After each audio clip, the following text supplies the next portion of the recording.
I often said that what will matter in the future is not just luminaires or controls, but whether we can create a verifiable spatial service capability. How do you see that? Why is verification so important to Traxon EQ? I think the market is moving from just claiming to proving. In the past, it may have been just enough to say, oh, this is a healthy lighting solution. This is a human-centric system.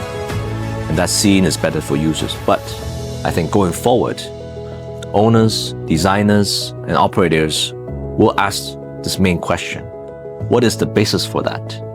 And how do we prove it? And how do we monitor it and improve it consistently over time? This is one of the reasons why Lighting Recipe Studio is very important to us. It's not just about advocating concepts. It's about building methods for measurement, for sensing, modeling, and verification. When these capabilities are combined with our Traxon EQ platform, good light is no longer something that can only be designed. It becomes something that can be seen, can be managed, and can be improved.